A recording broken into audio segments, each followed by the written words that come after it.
Hello बच्चों, आप लोगों का एक बार फिर से तिवारी साइंस क्लासेस में स्वागत है। स्टूडेंट्स, जैसे कि आप लोगों को पता है, हम लोग क्लास 10th 2022-23 बोर्ड एग्ज़ाम की तैयारी कर रहे हैं और ये हम लोग इस समय क्लास 10th का साइंस जो कि केमिस्ट्री चैप्टर 1 जिसका नाम है रासायनिक अभिक्रियाएं एवं समीकरण, केमिकल रिएक्शंस एंड इक्वेशन, तो उसमें ये लेक्चर नंबर 3 है हमारा। इससे पहले मैंने 2 वीडियो बनाया हुआ है जो कि डिस्क्रिप्शन बॉक्स में है, वहाँ से आप जाकर उसको देख सकते हैं। तो आज के इस लेक्चर के अंतर्गत हम लोग पढ़ने वाले हैं विस्थापन अभिक्रिया एवं ऊष्माक्षेपी अभिक्रिया एवं ऊष्माशोषी अभिक्रिया।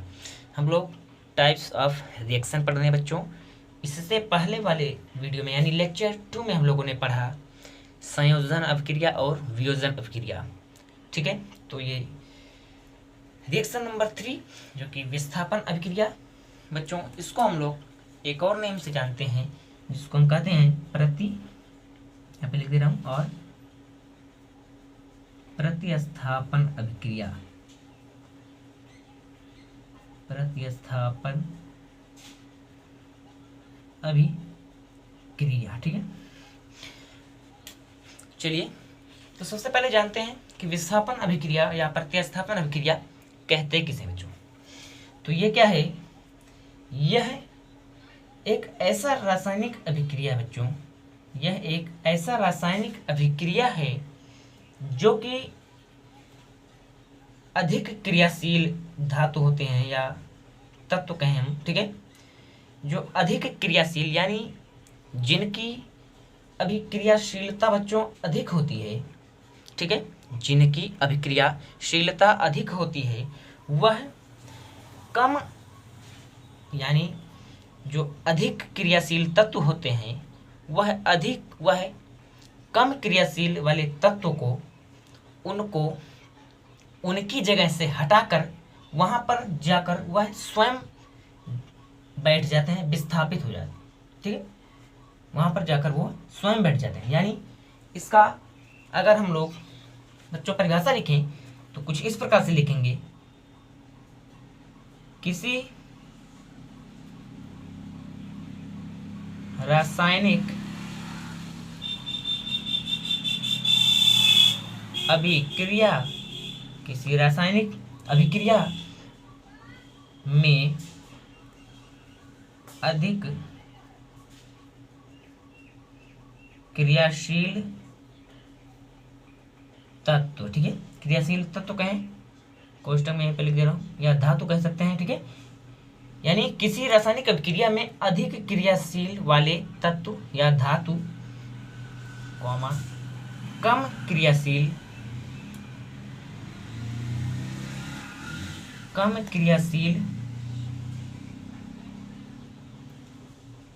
वाले तत्व या धातु कहें, ठीक है, को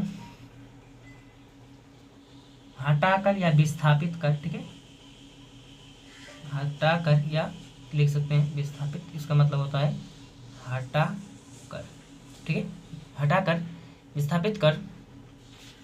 विस्थापित करके, यानी जो तत्व अधिक क्रियाशील होगा वह कम क्रियाशील वाले तत्व को उसकी जगह से हटाकर, ठीक है, उसकी जगह से हटाकर वहाँ पे स्वयं, ठीक है, करके वहाँ पर स्वयं चला जाएगा, उसे ही विस्थापन या प्रतिस्थापन अभिक्रिया कहते हैं बच्चों, ठीक है, उसे ही प्रतिस्थापन या विस्थापन अभिक्रिया कहते हैं। उम्मीद है कि परिभाषा आप लोगों को एकदम अच्छे तरीके से समझ में आया होगा बच्चों, ठीक है। आइए इसको हम एग्जाम्पल से आप लोगों को समझाते हैं। एग्जाम्पल यहाँ पर मान लीजिए हम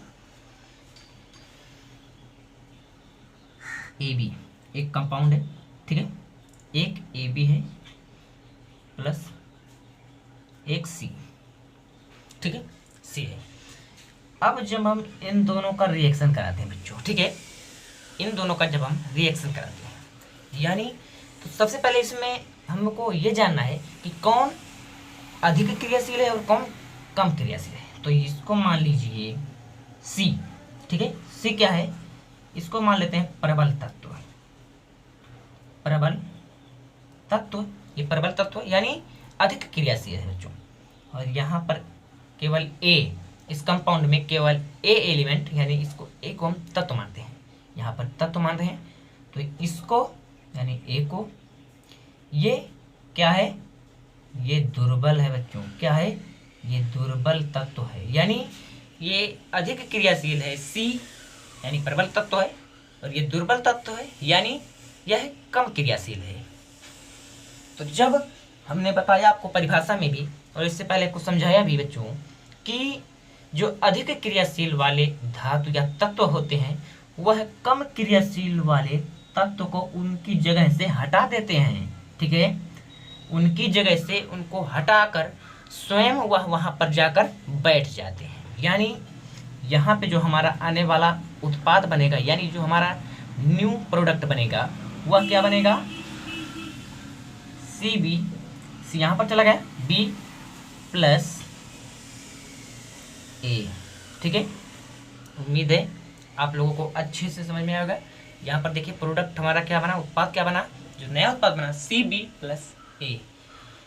अब यहाँ पर बच्चों हमको कैसे पता चले कि कौन प्रबल तत्व यानी कौन अधिक क्रियाशील है और कौन कम क्रियाशील, तो इसके लिए आपको एक चार्ट में यहाँ पर भेज रहा हूँ, ठीक है, स्क्रीन पर आप लोगों के दिखाई दे रहा होगा, जो कि सबसे ऊपर कैल्शियम है, ठीक है, जो कि सबसे अधिक क्रियाशील तत्व है, वहाँ पर लिखा भी होगा, और फिर उसके नीचे है सोडियम, यानी जो बच्चों ऊपर से यानी ऊपर से जब नीचे आते हैं, एरो का तीर नीचे है, इसका मतलब है कि सबसे अधिक क्रियाशील तत्व कौन है, पोटेशियम, उससे नीचे है सोडियम, उससे नीचे है कैल्शियम, उससे नीचे है मैग्नीशियम, उससे नीचे है एल्यूमिनियम। तो इसी प्रकार से आप जिस प्रकार इस सारणी में आप नीचे जाएंगे उसी तरह से सबसे कम अभिक्रियाशीलता एक समय आ जाएगी। तो सबसे कम अभिक्रियाशीलता किसकी होती है, Au यानी गोल्ड की, सिल्वर की, मरकरी की यानी Hg, ठीक है, उन सभी का जो अभिक्रियाशीलता है यानी जो अभिक्रिया में भाग लेने का क्षमता है वो कम है। तो बच्चों चलिए अब इसके एग्जाम्पल पर यानी कुछ हम एलिमेंट ले रहे हैं, तत्व ले रहे हैं इस बार, ये तो मैं आपको केवल समझाने के लिए दिखाया था जिससे आप लोगों को अच्छे तरीके से समझ में आ गया होगा। अब जो मैं आपको बताने वाला हूँ काफ़ी बेहतर तरीके से आपको समझ में आएगा। यहाँ पर देखिए CuSO4, CuSO4 यानी copper sulphate plus Zn, zinc, जिसको हम लोग कहते हैं जस्ता, ठीक है, क्या कहते हैं इसको, लिख दे रहा हूँ यहाँ पर, जिंक है, इसको हिंदी में कहते हैं, इसको हम लोग जस्ता भी कहते हैं, ठीक है। और ये है बता कॉपर सल्फेट, कॉपर सल्फेट, ये है कॉपर सल्फेट। अब देखिए जैसे कि यहाँ पर हमने बताया, अब आप उस सरणी की मदद से बच्चों यहाँ पर देखेंगे कि जिंक जो है वह अधिक अभिक्रियाशीलता है कि Cu यानी कॉपर, कॉपर अधिक अभिक्रियाशीलता है या जिंक, केवल इन्हीं दोनों में देखना है, हमें अन्य को नहीं। तो ध्यान से देखिए कि कॉपर कहाँ है और जिंक कहाँ है।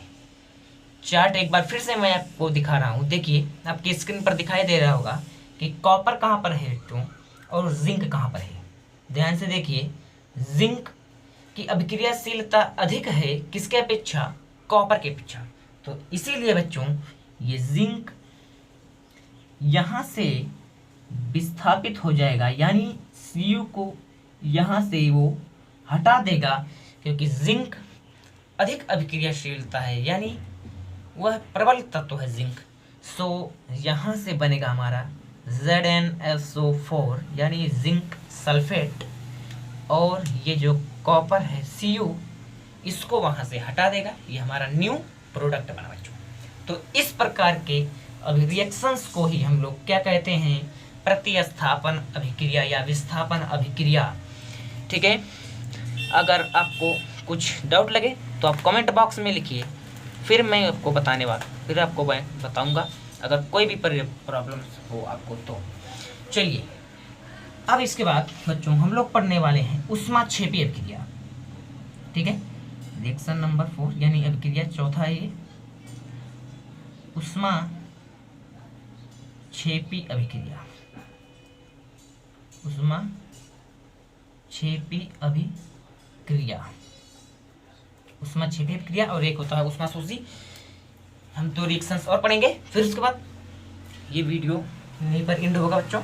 देखिए ऊष्माक्षेपी अभिक्रिया तो सिंपल है, ये भी ध्यान से आप लोग केवल हमारी बातों को सुनिए, 100% आपको आएगा। देखिए ऊष्माक्षेपी अभिक्रिया क्या होता है बच्चों। ऊष्माक्षेपी अभिक्रिया वह रासायनिक अभिक्रिया है यह जिसमें ऊष्मा का उत्सर्जन होता है। ठीक है, यानी जिसमें ऊष्मा का उत्सर्जन मतलब कि ऊष्मा बाहर निकलती है बच्चों। सिंपल है, आइए सबसे पहले हम लिख लेते हैं, फिर उसके बाद मैं आपको समझा दूंगा। वह रासायनिक अभिक्रिया, वह रासायनिक अभिक्रिया, देखिए जिसमें ऊष्मा का उत्सर्जन, यानी उत्सर्जन मतलब बाहर निकलना। ठीक है, उत्सर्जन होता है उसे ही क्या, ऊष्माक्षेपी यानी एक्सोथर्मिक ऊष्माक्षेपी अभिक्रिया कहते हैं। ठीक है, तो किसे कहते हैं, वह रासायनिक अभिक्रिया, वह केमिकल रिएक्शन जिसमें ऊष्मा का उत्सर्जन, यानी उस रिएक्शन को करने पर बच्चों वहां से ऊष्मा मुक्त होती है, ऊष्मा निकलने लगती है। तो इस प्रकार के रिएक्शंस को हम लोग क्या कहते हैं, ऊष्माक्षेपी एक्सोथर्मिक रिएक्शन। आइए इसके एग्जांपल पर चलते हैं। यहाँ पर देखिए एग्जांपल इसका हम ले रहे हैं CaO यानी कैल्शियम ऑक्साइड, जो कि इसको हम लोग बच्चों कहते हैं बिना बुझा हुआ चूना। ठीक है, CO calcium oxide plus H2O, इसको कौन नहीं जानता है, इसको तो लगभग सब जानते होंगे, उम्मीद है। ठीक है, कौन कौन नहीं जानता है, तो इसको सब जानते होंगे। चलिए CO2 है बच्चों, सॉरी H2O है। ठीक है, H2O है, आपको दिखाई नहीं दे रहा था इसीलिए मैंने थोड़ा कॉपी को ऊपर कर दिया। देखिए H2O अब दिखाई दे रहा ना। अब जब इन दोनों का हम लोग बच्चों रिएक्शन करते हैं, क्या इन दोनों का जब हम रिएक्शन करते हैं तो यहाँ से Ca कैल्शियम OH का ट्वाइस। ठीक है, CaOH यानी कैल्शियम हाइड्रोक्साइड, इसका क्या नेम है, कैल्शियम हाइड्रोक्साइड, जिसे हम लोग कहते हैं बुझा हुआ चूना।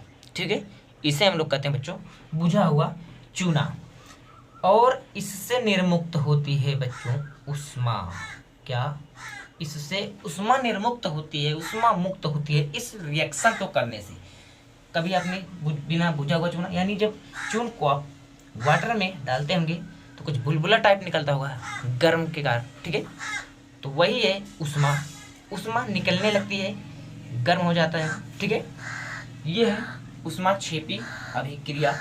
एक अभिक्रिया और है, जल है और वॉशिंग सोडा, जो कि पाउडर वाला होता है। ठीक है, जब आप वॉशिंग पाउडर को जल में घोलते होंगे बच्चों, ठीक है, जब आप वॉशिंग पाउडर को जल में घोलते होंगे तो कुछ बुलबुला टाइप वहाँ से ऊष्मा निकलती होगी, तो उसको भी एग्जाम्पल के तौर पर हम लोग ले सकते हैं, प्रैक्टिकली घर पर आप ले सकते हैं उसको। ठीक है, तो ये रहा हमारा ऊष्माक्षेपी अभिक्रिया। ठीक है, ये हमारा रहा ऊष्माक्षेपी अभिक्रिया। आइए बच्चों, अब हम लोग लास्ट रिएक्शन जो है उसको पढ़ लें, जिसका नाम है उष्मा शोषी अभिक्रिया। दिखाई दे रहा है पे उष्मा शोषी अभिक्रिया। ठीक है, उष्मा शोषी अभिक्रिया। तो बेटा यहाँ पर देखिए उष्मा शोषी अभिक्रिया यानी एंडोथर्मिक रिएक्शन। इससे पहले हमने उष्माक्षेपी अभिक्रिया पढ़ा, तो यह स्वयं एकदम उष्माक्षेपी अभिक्रिया के विपरीत ही काम करता है। यानी इसके परिभाषा में हम लोग लिखेंगे वह रासायनिक अभिक्रिया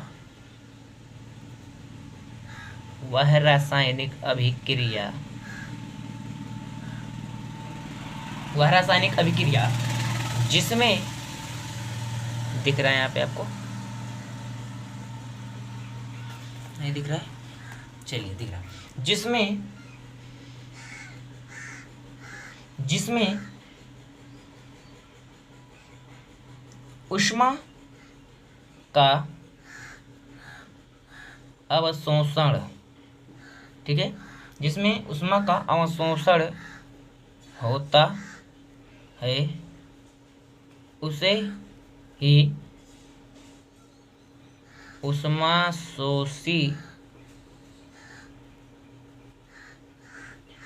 अभिक्रिया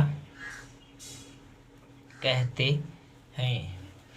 तो जो आप लोगों को परिभाषा समझ में आ गया होगा, यानी उष्मा शोषी अभिक्रिया वह रासायनिक अभिक्रिया जिसमें ऊष्मा का अवशोषण यानी किसका, ऊष्मा का अवशोषण का मतलब यह है बच्चों कि उस अभिक्रिया में ऊष्मा क्या होती हो, लगती हो। यानी यहाँ पर एग्जाम्पल से हम आपको समझा रहे हैं तब आपको समझ में आएगा।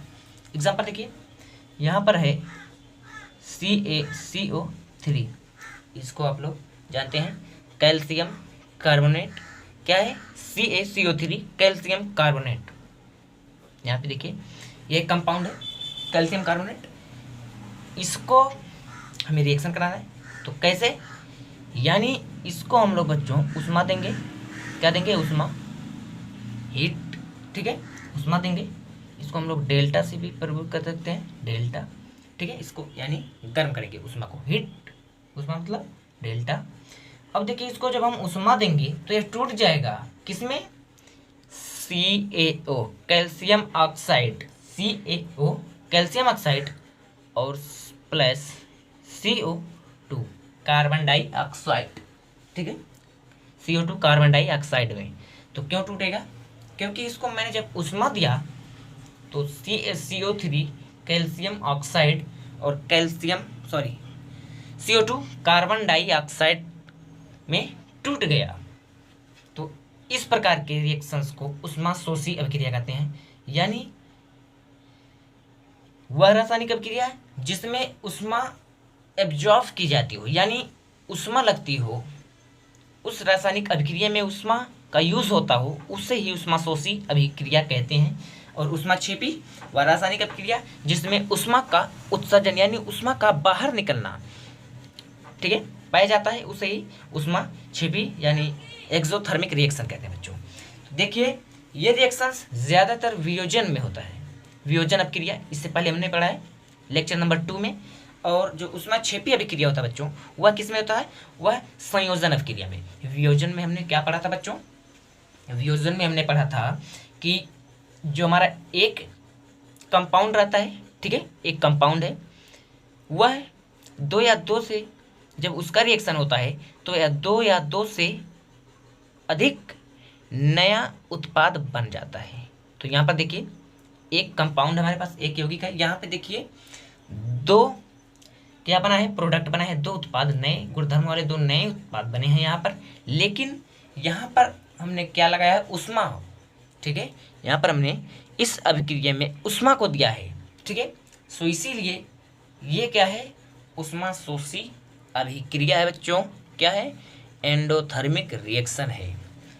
तो मुझे उम्मीद है कि आप लोगों को वीडियो बहुत अच्छा लगा होगा। तो इसी प्रकार से आप लोग चैनल पर बने रहिए और हमारे चैनल को लाइक सब्सक्राइब शेयर जरूर करें। थैंक यू, धन्यवाद।